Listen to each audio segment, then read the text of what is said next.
Hello everyone, আসসালামু আলাইকুম। আজকে রান্না করব লাউ শাক। প্রথমে লাউ শাক আমি ভালোভাবে বেছে ধুয়ে নিয়েছি। এখন লাউ শাকগুলি আমি কুচায় নিব। লাউ শাক আমি কুচায় নিয়েছি। এখন এর মধ্যে একটা আলু দিয়ে দিব। আলুটাও সুন্দর করে কেটে নিয়েছি, তারপরে দিয়ে দিলাম। এখন এর মধ্যে দিয়ে দিব লবণ, তারপরে দিয়ে দিব কাঁচামরিচ।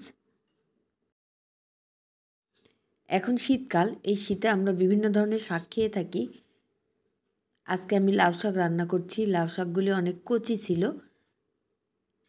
এখন সব কিছু আমি ভালোভাবে নাড়া দিয়ে দেব।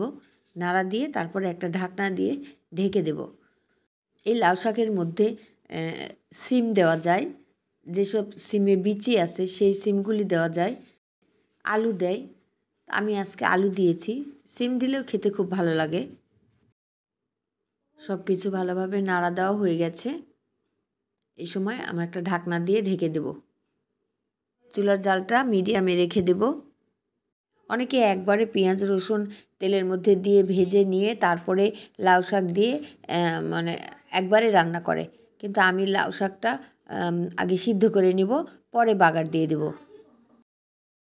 লাউ শাকটা কচি ছিল, এই জন্য অনেক পানি বের হয়েছে। পানি দেওয়ার দরকার নাই, এই পানি দিয়েই লাউ শাকটা সিদ্ধ হয়ে যাবে।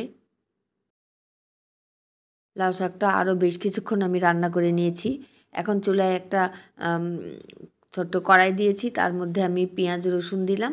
পেঁয়াজ রসুনটা ব্রাউন কালার করে ভেজে নিব। ভেজে নেওয়ার পরে তারপরে আমি শাকের মধ্যে দিয়ে দেব। লাউ শাকে চিংড়ি মাছ দিতে চান তারা প্রথমেই লাউ শাক যখন আমরা বসিয়েছি তখনই চিংড়ি মাছ দিয়ে দিতে পারেন, অথবা এই যে এখন যে পেঁয়াজ রসুন ভেজে নিচ্ছি এর মধ্যেও চিংড়ি মাছটা দিয়ে একটু ভেজে নিয়ে তারপরে আপনারা একটু লবণ দিয়ে দিবেন, তার মধ্যে সামান্য পরিমাণে হলুদ দিবেন, মানে চিংড়ি মাছের জন্য আর কি। আর না হলে হলুদ না দিলেও হবে। এভাবে বাগার দিয়ে দিবেন, কিন্তু আমি চিংড়ি মাছ দিই নেই, এমনিতেই বাগার দিয়ে দিলাম। এই শাকটা যেদিন রান্না করেছিলাম বাসার সবাই খুব পছন্দ করে খেয়েছে। শাকটা অনেক কচি ছিল, এই কারণে খেতেও খুব ভালো লেগেছে। শাকটা আমি ভালোভাবে নাড়া দিয়ে দিব। আরও কিছুক্ষণ আমি চুলায় একটু রান্না করে নেব। শাকে যখন বাগার দেওয়া হয়, বাগার দেওয়ার পরে চুলা একটু কমায়ে রেখে দিলে, একটা ঢাকনা দিয়ে রাখলে শাকটা কিন্তু ভালোভাবে সুসিদ্ধ হয়। এই শাকে কোনো পানি থাকবে না, শুকনা শুকনা হবে। এই সময় লবণ ঝাল চেক করে দেখব সব ঠিক আছে কি না। যদি ঠিক না থাকে এখন কিন্তু একটু লবণ বা কাঁচামরিচ এগুলি দিয়ে দেওয়া যেতে পারে। খুব সহজভাবে লাউ শাক রান্না হয়ে গেছে। কারো যদি এই লাউ শাক রান্নার রেসিপি পছন্দ হয়ে থাকে তাহলে প্লিজ লাইক দিবেন, কমেন্ট করবেন আর ভিডিওটি শেয়ার করে দিবেন।